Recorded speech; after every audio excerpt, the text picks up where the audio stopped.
Өзү негизи мен туулгандан баштап эле музыка чөйрөсүндө чоңойдум десем жаңылышпайм. Анткени биздин атабыз Кутубаев Жумаш деген Алай районунда чоң комузчу болгон. Ошол биздин музыкант болуп чыгармачылыкка аралашып калгандан чоң себепкери бул атам болуш керек.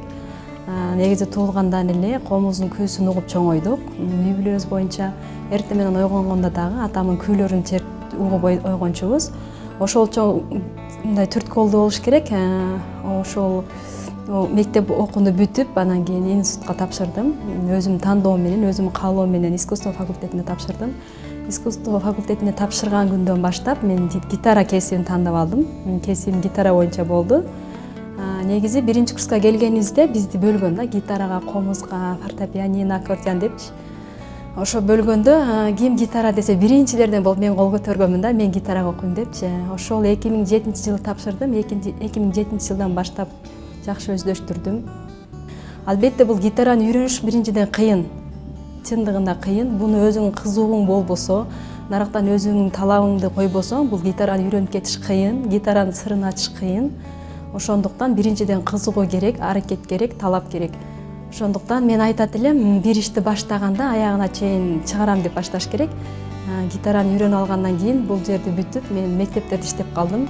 Мектептерде иштеп, өзүм биринчи жолу баягы окуучуларга үйрөткөндө билдим да, бул гитараны үйрөнүп кетсе болот экен депчи. Себеби мен өзүм аягы кыйналып үйрөнгөндүктөн студенттер мындай окуучулар үйрөнүп кете албаса керек деп ойлогонмун, бирок тилекке каршы окуучуларым үйрөнүп, алардын черткенин көрүп, анан баягы жасаган ишиңдин эмгегин көргөндө анан кийин түшүнөсүң дегендей, ошо окуучуларым чертип үйрөнүп калганда мен түшүндүм. Себеби бул гитараны бир эле өзүң эмес, өзүңдүн артыңдаларга, муундарга калтырып, устаттан шакирт калат деген сыяктуу эле мектепке жакшы эле шакирттерим калтырып келдим. Өзү негизи буга чейин мен комузду ойнойт элем.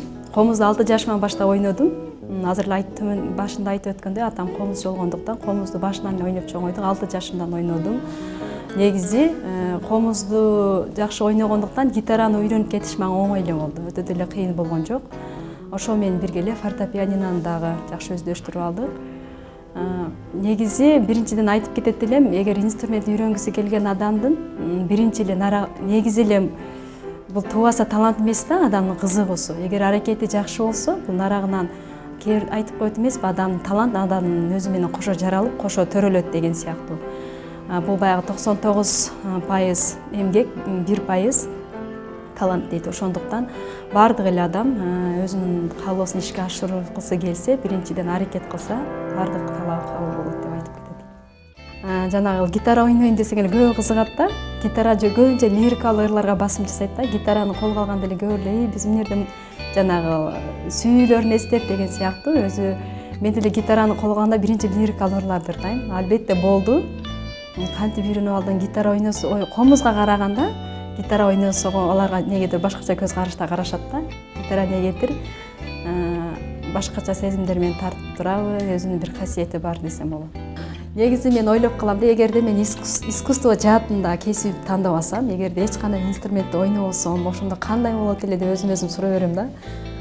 Кантип күнөт көрмөкмүн деген сыяктуучу. Себеби кээде үйдө туруп ар кандай сыгылганда же капаланганда гитара менен же комуз менен ырдасаң, ошо менен кадимкидей баягындай ачууланганың, капаланганың чыгып кетет да. Ошон үчүн мен гитараны айтат элем, бул менин жан дүйнөмө жакшы жашоо тартуулаган жан шеригим десе болот. Анда эмесе мен азыр сиздерге Жолболду Алыбаев агабыздын сөзүнө жазылган «Бир кызга» деген чыгарманы аткарып берейин.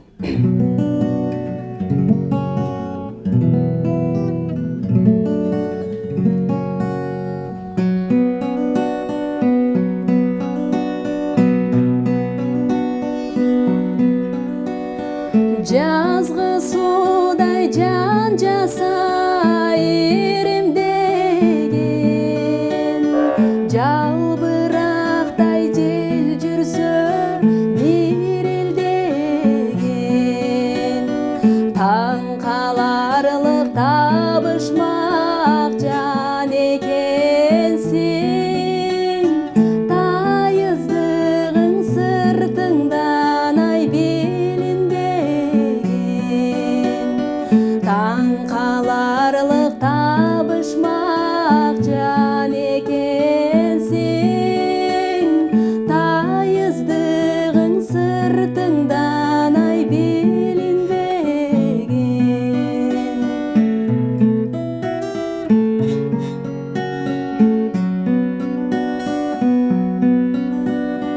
жашап